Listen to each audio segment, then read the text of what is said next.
Welcome to the deep dive. You know, companies are rushing into the cloud, right? Oh, absolutely. Faster than ever. But it's not just data they're moving. They're creating this maze of identities and permissions. It feels like building a huge digital city without a decent lock system. That's a good way to put it. And that's where the risk really climbs. Chaos, potentially. Exactly. So today we're diving into the solution for that chaos. Cloud Infrastructure Entitlements Management. CIM for short. Yes, CIEM.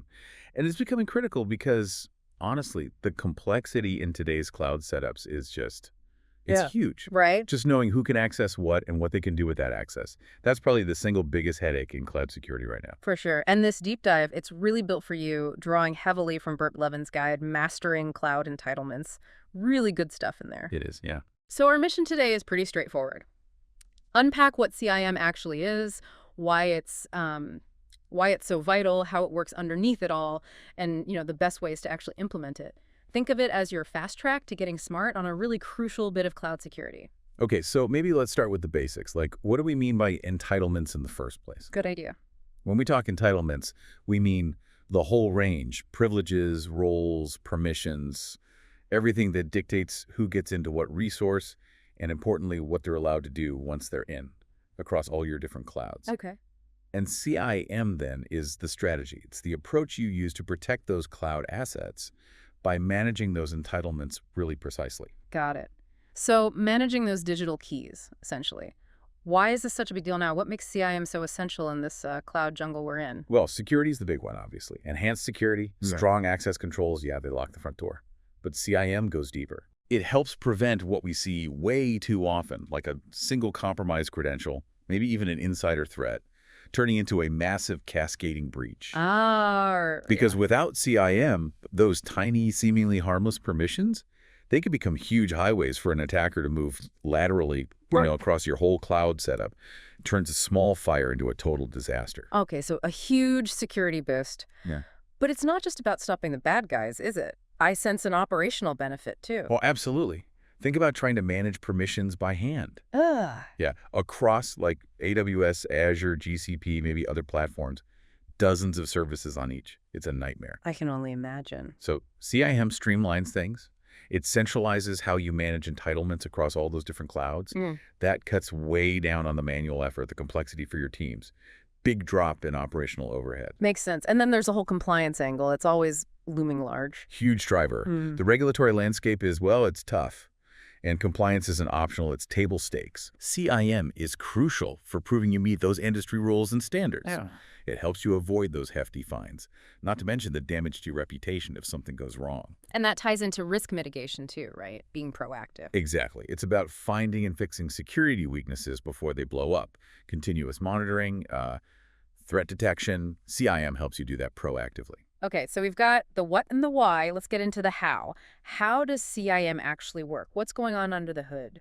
It really boils down to getting like X-ray vision and then a really firm grip. Okay. So CIM gives you a full, clear view of everyone's access across all your cloud stuff. And the interesting part here isn't just a dashboard. Often these tools use pretty sophisticated graph databases. Okay. They pull data in real time from everywhere: AWS IAM, Azure AD, GCP, Cloud Identity, you name it. So you get this unified, up-to-the-minute picture you just can't get otherwise. That visibility sounds key, but once you can see everything, how does it make sure people are following the rules? Right, visibility is step one. Yes. Step two is enforcement. It automates policy enforcement, meaning it's not just telling you there's a problem. It can actually step in, maybe revoke permissions that are too broad, or enforce those least privilege rules automatically, often using things like policy as code. Okay. Automation. Yeah. And beyond that, it's always watching, tracking user behavior, looking for anything weird, spotting suspicious activity in real time. That continuous monitoring is vital to stop unauthorized access or data theft. And if the worst happens, an incident. It helps there too. Faster incident response. Because you can quickly see who did what, where, and when. You can contain the problem much faster, minimizing the damage. So if an organization is thinking, okay, we need this, what are the best practices? What does Bert Blevins recommend for getting CIM right? First off, define really clear policies. You need comprehensive rules for access and permissions tied to specific job roles and responsibilities. Think of them as your security blueprints. Makes sense. Build the foundation first. Exactly. Then regular audits. Well, You absolutely have to review user entitlements periodically. Make sure they still line up with your policies, catch any privilege creep. right. Things change. People change roles. Precisely. And this next one, you mentioned it earlier, the least privilege principle. Mm. This is huge. Yeah, that feels really core to this whole thing. It absolutely is. The idea is simple. Give users the absolute minimum access they need to do their job. Nothing more. Like giving the plumber access to the pipes, not the whole house. Exactly that. Don't give them the keys to the castle if they just need to fix the sink. In the cloud, it shrinks the potential attack surface dramatically. Makes you a much harder target. Got it. Minimum necessary access. What else? Finally, continuous monitoring. Yeah. You need real-time checks and alerts so you can spot threats and respond instantly. Okay. So wrapping this up a bit, what's the main takeaway for, for you listening, the IT professional trying to manage all this cloud complexity? I'd say CIEM isn't just nice to have anymore. It's becoming indispensable. If you follow these best practices, clear policies, audits, least privilege, monitoring your regression, you can seriously boost your security, make operations smoother, nail compliance, and really cut down your risk.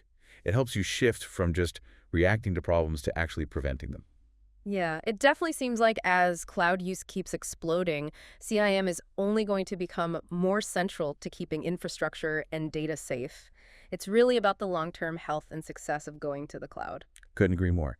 And maybe that leaves you, our listener, with a thought to chew on. Oh. Well, we talked a lot about the least privilege principle for cloud systems only giving the necessary access. How could applying that same idea, that mindset, maybe apply more broadly to your own daily digital life, how you share information? Could thinking least privilege enhance security beyond just the tech stack, personally and for your organization? That's interesting. Applying least privilege to everything. Definitely something to think about.